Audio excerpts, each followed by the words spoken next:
I'm Joe Halco, Director of Community Relations for Northwestern Counseling and Support Services, and welcome to another episode of NCSS Here for You.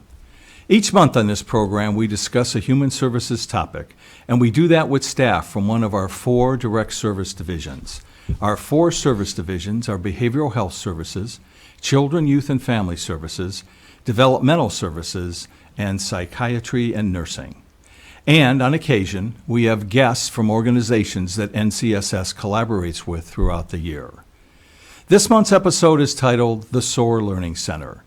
Today we'll discuss what makes the Soar Learning Center, which is a state-accredited independent school and provides concurrent day treatment services to children and adolescents in grades K through 12, so special, and why local schools and residents should be proud of the Soar Learning Center as a community resource. To discuss the Soar Learning Center in greater detail, I'm pleased to introduce this month's guests. They are Michael Bombard, Soar Learning Center Principal, and Tammy Fitzgerald, Education Team Leader. I want to welcome both of you to the program this month. Thank you, Joe. It's nice to be back. So yes, it's been a while, Michael. And Tammy, welcome for the first time. So let's start with, can you tell us about the Soar Learning Center and who the program serves? Sure, Joe. I mean, that could be just one show unto itself. But just to give a summary, SOAR is what you would call an independent therapeutic school. And when I say independent, that's Vermont jargon for private. So it's a private school. It's not affiliated with any district, but we do serve multiple districts. Mm-hmm. And it's the therapeutic part is we're essentially a day treatment program and a school. And the school is licensed for both education and special education by the Agency of Education of Vermont. SOAR Learning Center is a program within Northwestern Counseling and Support Services, and we're within the Children, Youth, and Family Division.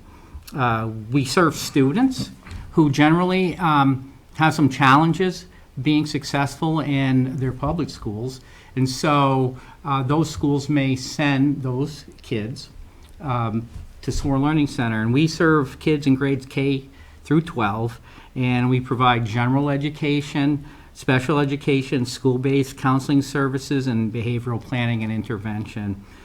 We have an elementary and middle school, high school, and we have a specialized program. It's called LEAP, and it's a one-on-one program, one staff to each student, and LEAP serves students primarily on the autism spectrum disorder and who have intellectual disabilities. The unique piece about SOAR is students, they receive academic credit just like students in the public school. And high school students, if they don't transition back to their public school, can receive they have their choice of receiving a high school diploma from SOAR or their actual public school. And I'd have to say, if I was to distill it down, our main goal is to give students the academic and social emotional skills to actually transition back to their public school.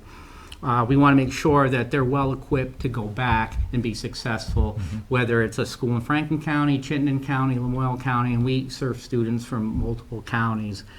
A secondary goal is if a student prefers to stay at SOAR or they just are not going to transition back, is to have them graduate, and once they graduate with a diploma, make sure they're well equipped for post-secondary education or the world of work. Mm-hmm. So I think that's, to put it in a nutshell, that's who we are.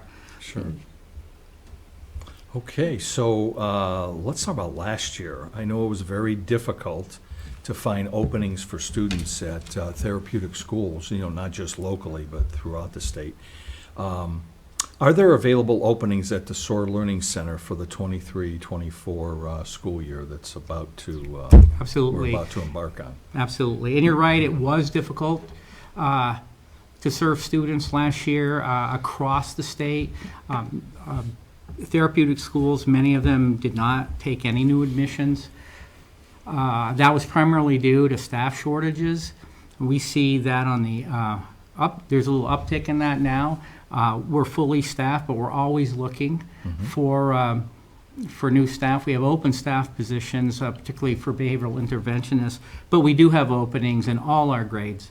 We just did receive, in the month of July, 5 new referrals, and we admitted all of those students. So we do have openings, especially in the high school. So there are, if one would want to make a referral, if any public school out there wants to make a referral to SOAR, they could just call Sarah Kenny. She's our intake coordinator, and that's at 527-7514. And any of us, myself, Christy Moffett, or any of the team leaders, were able to ask if anyone has any questions about the school or the admissions process. They can call Sarah or any of us, and we'll be happy to help them out. Yeah, and I will say throughout the course of this show, that phone number and Sarah's name Great. will appear from time to time, so that if anyone is interested, there'll be multiple times they can access that information. So, is there anything that might make the Soar Learning Center different than other therapeutic schools? Well, it's interesting. One of the first things that comes to mind, and I was at a therapeutic conference in May. All the therapeutic schools across Vermont gathered there, and we were talking, and it looks like Soar Learning Center is still the largest therapeutic school in the state. So that gives us a little bit of cushion and some room to accept new referrals because we have the space. And so that's one thing that comes to mind. The other thing that stands out for me is that we have our own transportation system for students. We have 22 vans, and with staffed van drivers, and we have routes all over like 4 or 5 counties, and we're able to pick students up right at their homes. There's no bus stops. We go right to their homes, pick them up in their driveways or at their door, and they get right to school. And what we've noticed by doing that is that increases attendance for those kids. If we go right there, honk the horn until they come out, they actually will get on the van and come to school. So that's one thing. I'm trying to think of something else. One of the things that I think we do well that sometimes certain schools say, no, we do this, and this is what we do, is oftentimes staff will try to be creative and offer individualized services for students who may be even more challenging than the average type of student that would go to these type of therapeutic schools. Maybe someone's coming out of residential or might be waiting for a bed at residential. We've been able to kind of creatively develop some services for those kids, either within our building or even outside the building, and we would send staff to those locations at their home or at another community location if they, at least at that time, couldn't be in the school. So I think those 3 things stand out the most for me. I'm sure I could think of some more, though. Well, if you got some. I can think of one thing that I will say, and it goes along with being creative, that we do listen to the sending schools.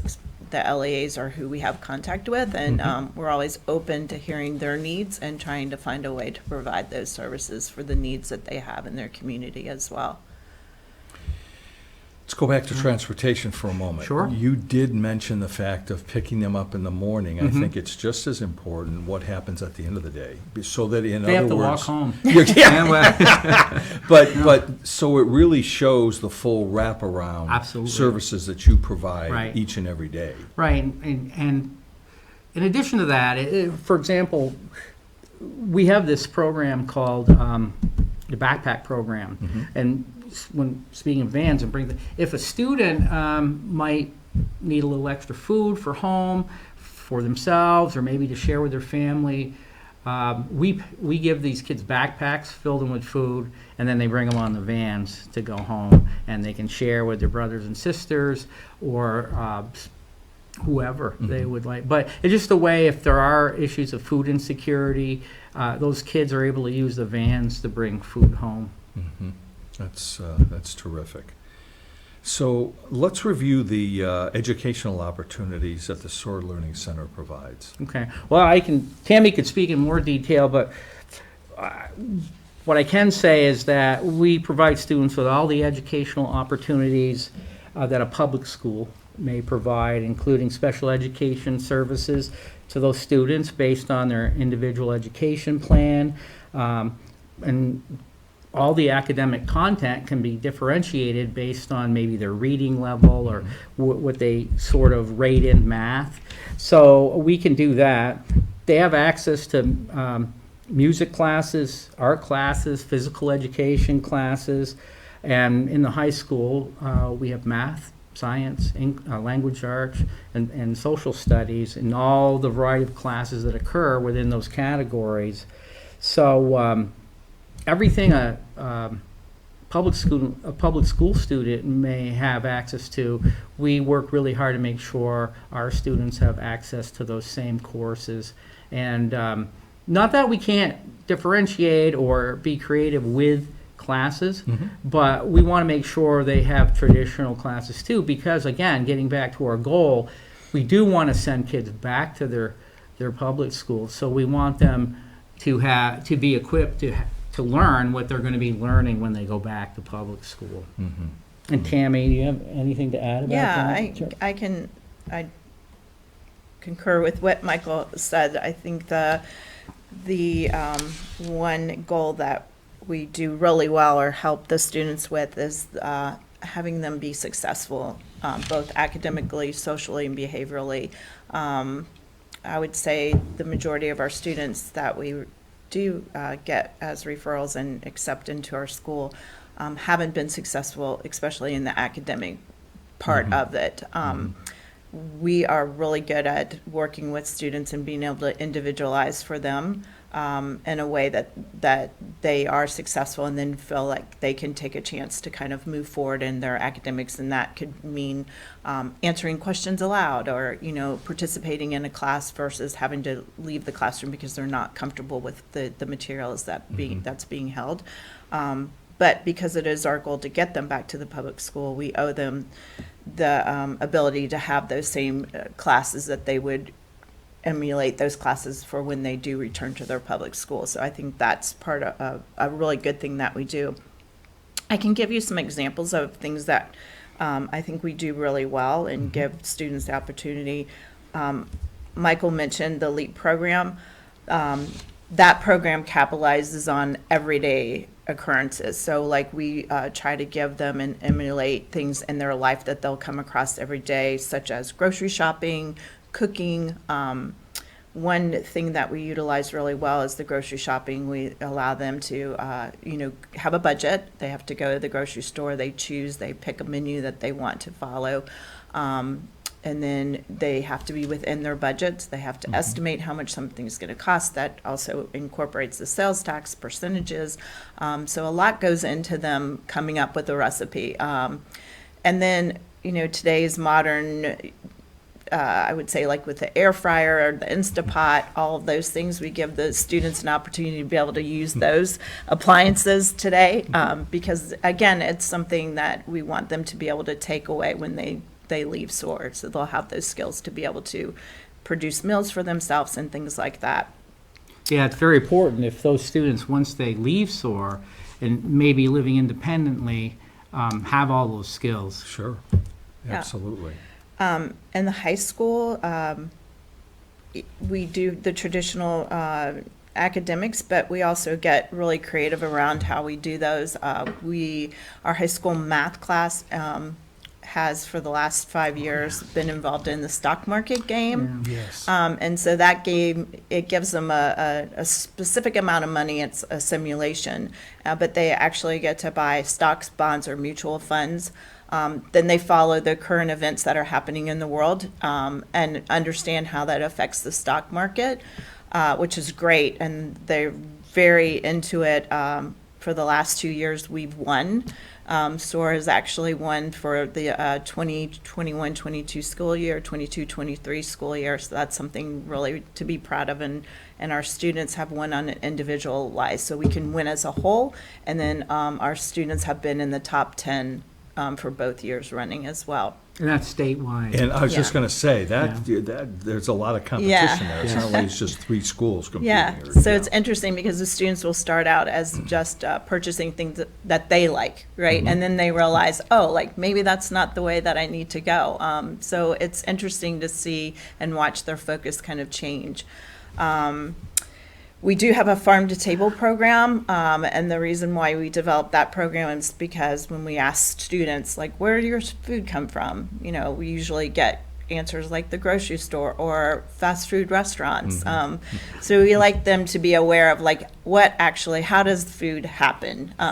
So we start out with just the seeds, and we put those and grow those in our greenhouse that we have right on campus. They take those then and plant them into our gardens, which are also on our campus. This summer, during our summer program, the students made pesto from the things from our garden, which was great. And then we'll continue that as the year goes on and different crops happen up. And that's something that goes throughout our whole entire school. One thing that I'm really proud of is that we have a mentoring program from our high school students to our elementary school students. So we have math buddies and reading buddies. It gives the high school students an opportunity to work with the younger students and help them with their skills along with the younger students' skills as well. So it's really good to see that. And I think that's...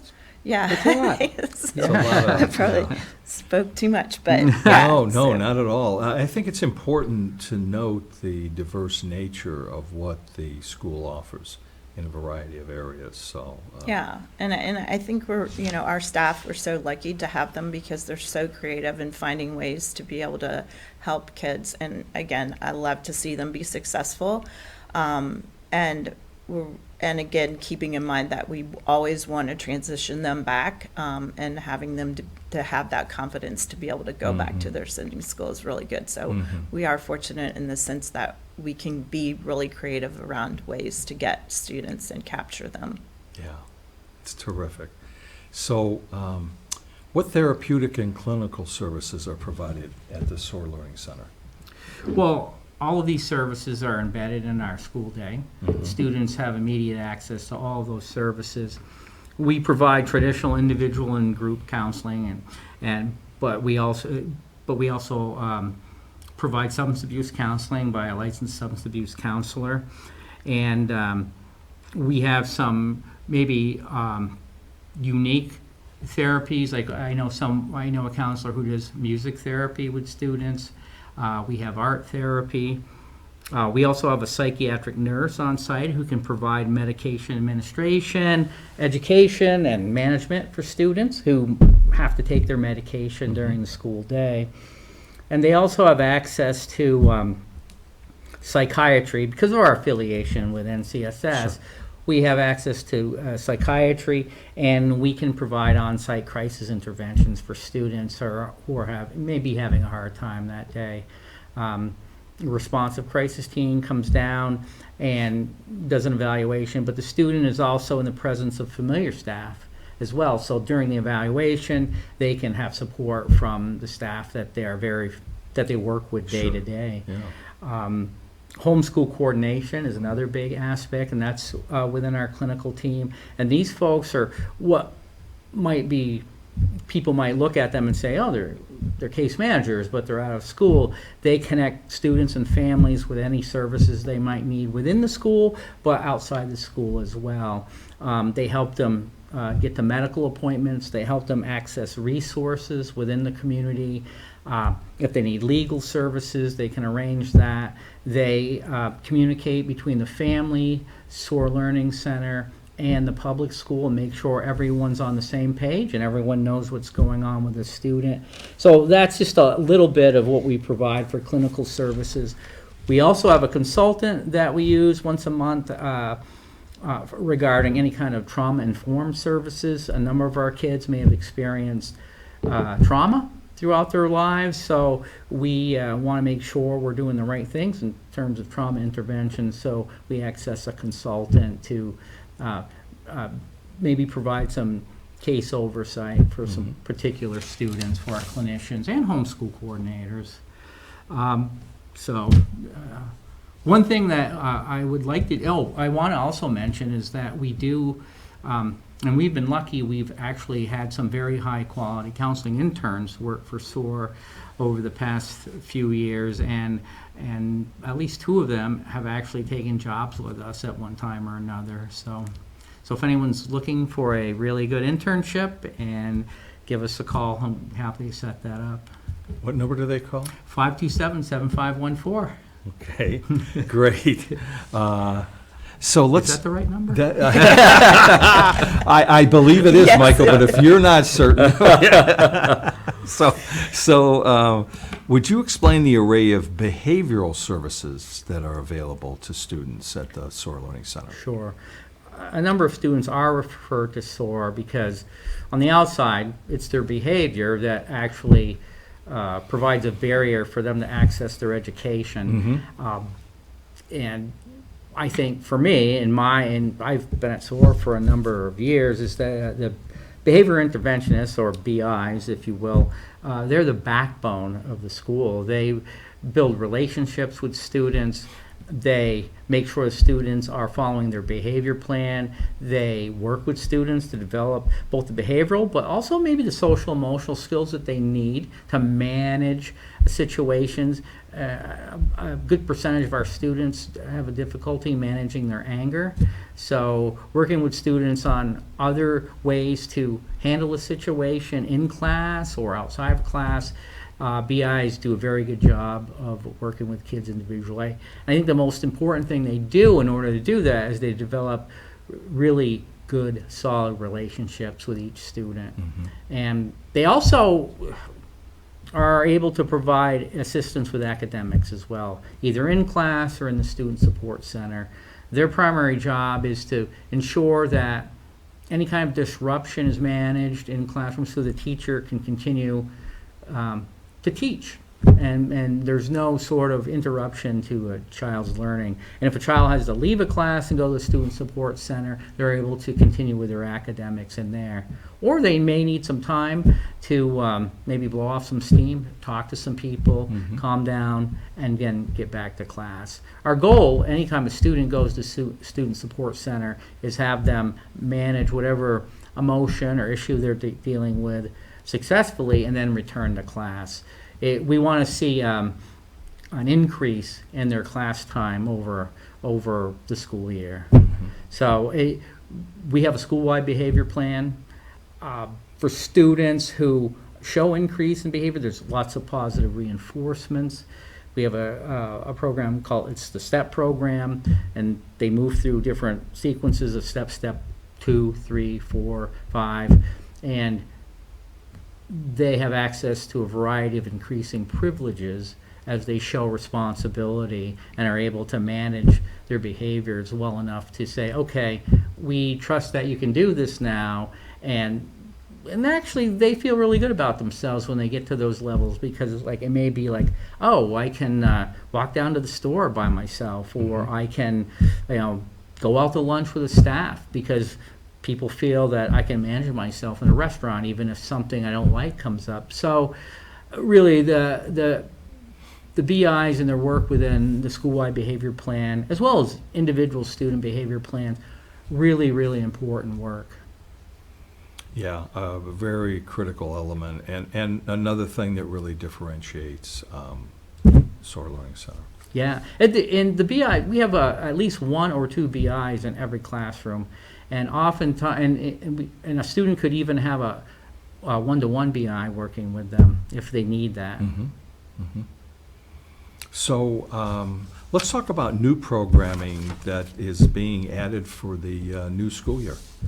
Well, one of the things that comes to mind is, well, you can speak in detail about this as well, is that on Fridays, we are making a transition from traditional academic structure to more of a sort of a hands-on experiential educational structure, where kind of like set up in a seminar type of model, where students, if they have a particular interest and it overlaps with academic credit, they'll be able to do that, but they'll take what they learn academically and be able to apply that in a hands-on fashion in the community.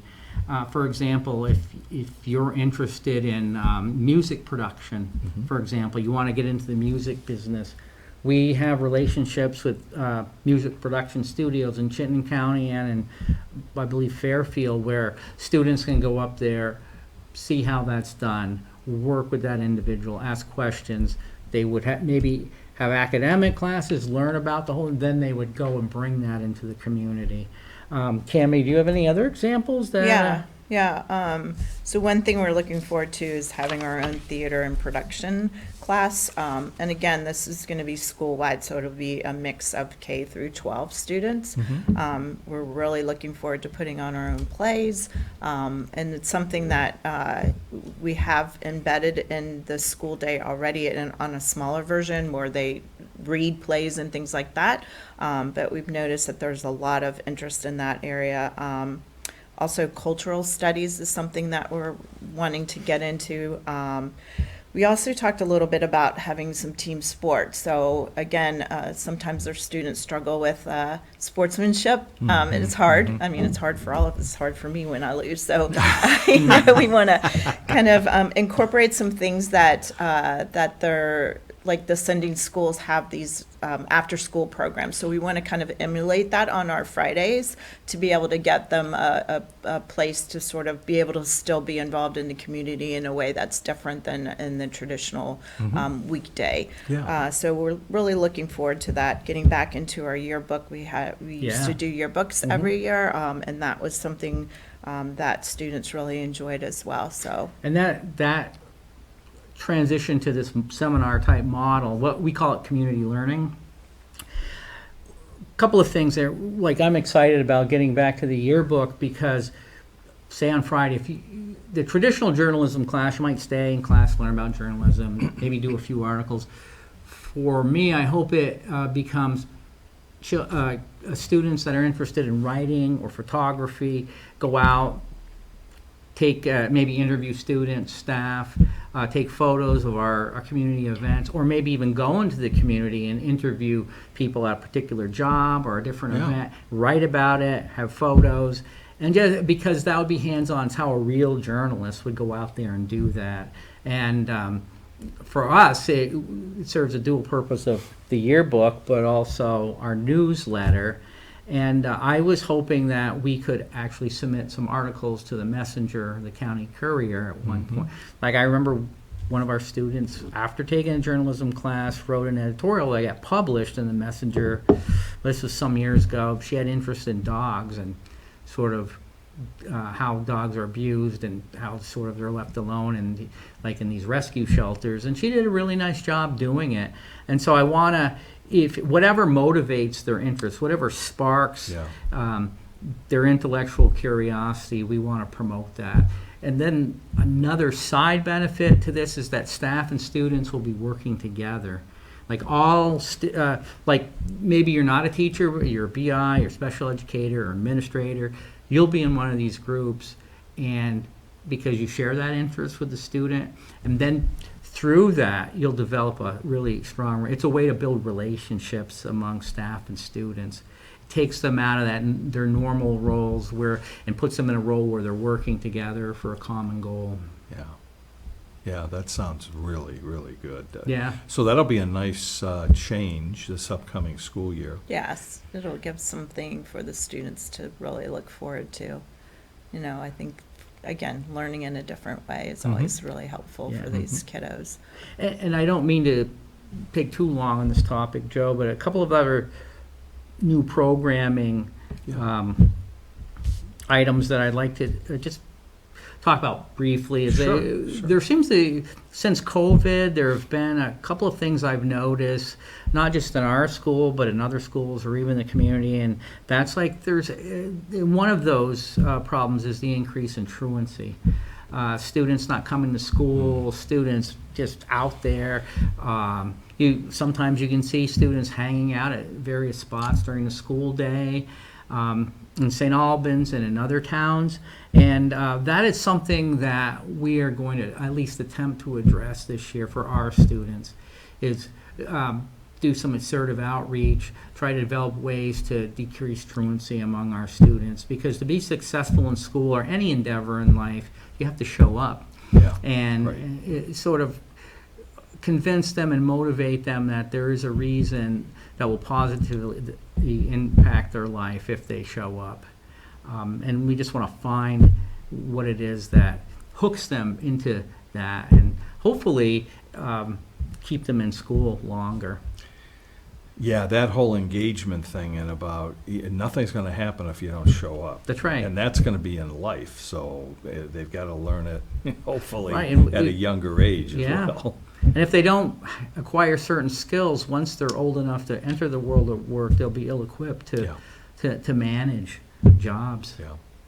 And then just one of the things that hit us hard during COVID was our vocational services, because it was hard to get kids out into the community, Sure. put them in, develop jobs and put them in job placements. We want to really increase that significantly this year, and would like to maybe combine that with our truancy programming. And one of the things we have seen that's working for a small group of our students, so we'd like to expand it, is some after-school programming. We had one staff stay after school 1 or 2 nights a week to do martial arts with students. He's like a second-degree black belt in Taekwondo, and some weekend activities, just where kids maybe once or twice a month can get out with staff, again, deepening that relationship. To maybe do some fun things, but also have some side benefit where maybe you learn something while you're out doing this sort of thing as well. For example, a lot of the kids, like one kid that took this martial arts class, started using the word sir, like saying yes sir, no sir, and just being a lot more respectful. So we thought, well, we'll get him some exercise and he'll have fun doing it, but the side benefit is he became a lot more respectful to all folks. So that was really nice to see. So we're hoping to expand that. Those are great programs and aspects that you're going to be introducing. So now let's talk about the fact that the Soar Learning Center does play a vital role in the lives of the students that you serve. Mm-hmm. Not only that, but the sending schools who originally sent them, and the community at large. And would you explain how in many instances, though, people misunderstand that whole value proposition of what the Soar Learning Center really means to our local community? Well, and again, I could be biased, but I feel like it's more than just a school. It does a number of things, and it goes beyond that.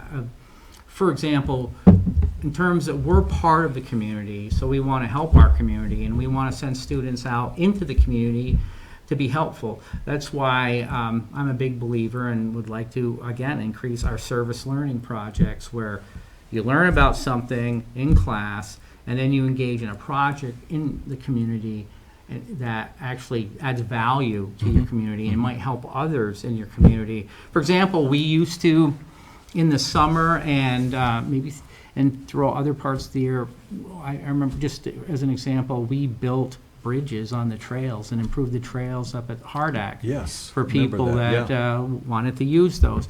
And the students took pride in their work, and it was a valuable contribution to Hardack and the people that wanted to use the trails. And I'd like to do more of that.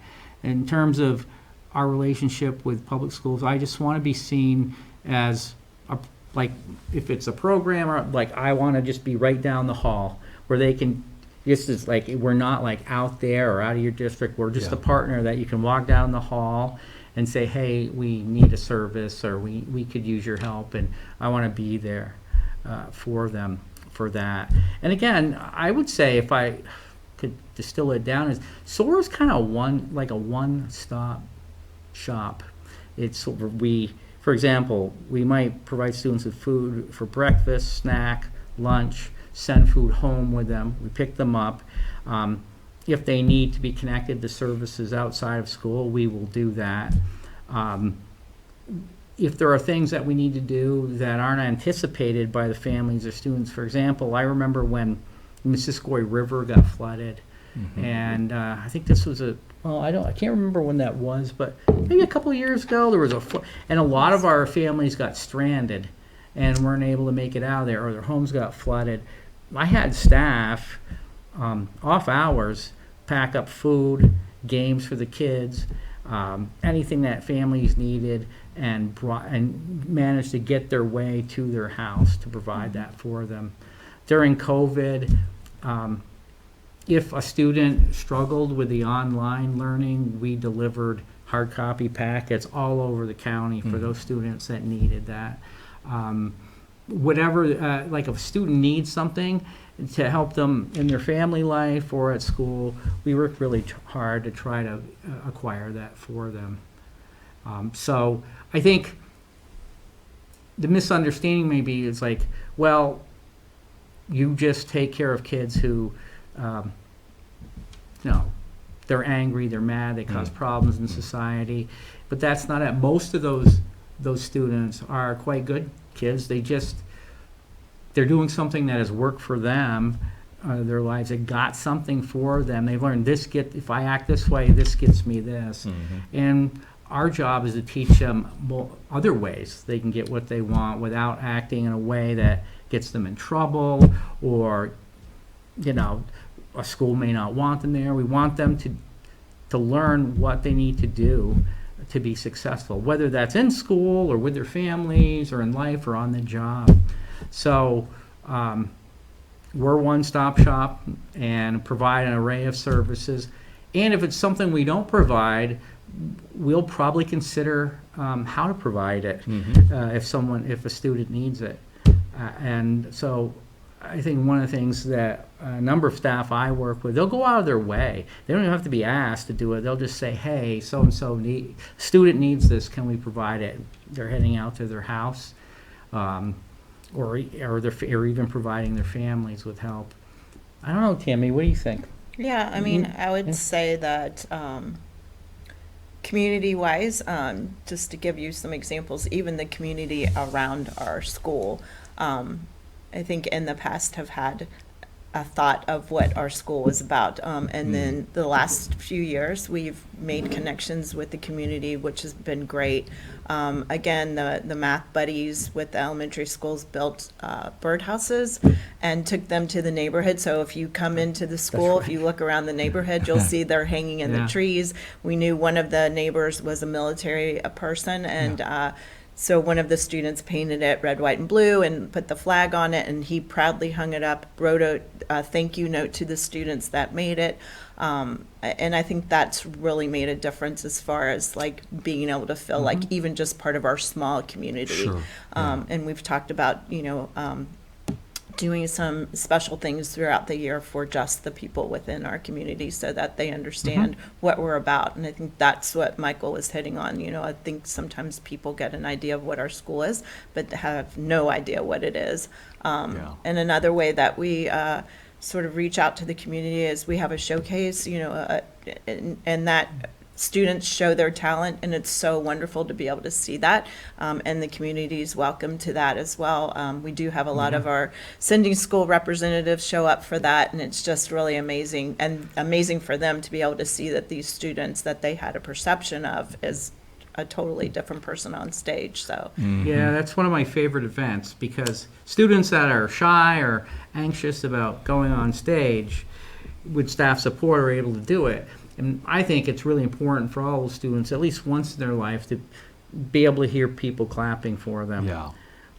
Yeah. And it's sort of, for them, it's been, I'd like to go through that again. So they might come back next year to do a performance. But again, I think in terms of building up self-esteem or lowering sort of anxiety, it's see a lot of talented students, but they'll benefit from just the experience in and of itself.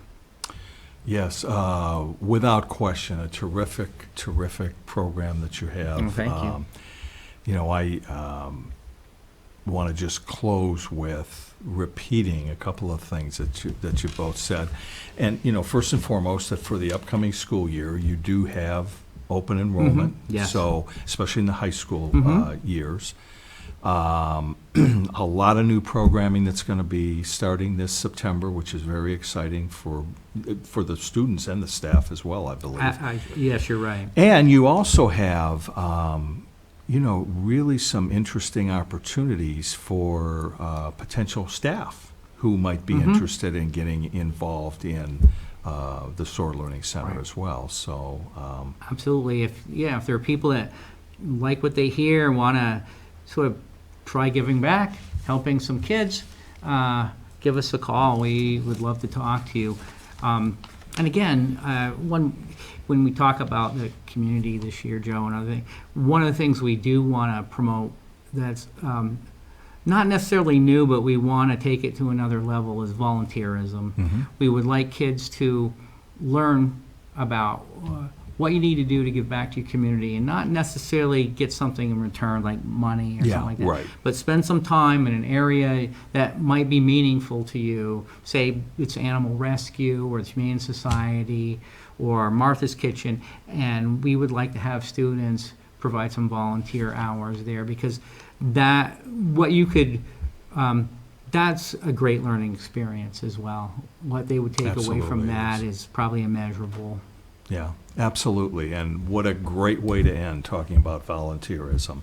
So I want to thank my guests, Michael Bombard and Tammy Fitzgerald, for being on the show today and sharing their insights on the Soar Learning Center, the independent education and day treatment program that's offered through Northwestern Counseling and Support Services. I also want to thank you, the viewer, for spending time with us again this month. You can learn more about NCSS and all of our programs and services by logging on to ncssinc.org. I'm Joe Halco, and I'll be back next month with another episode of NCSS Here for You.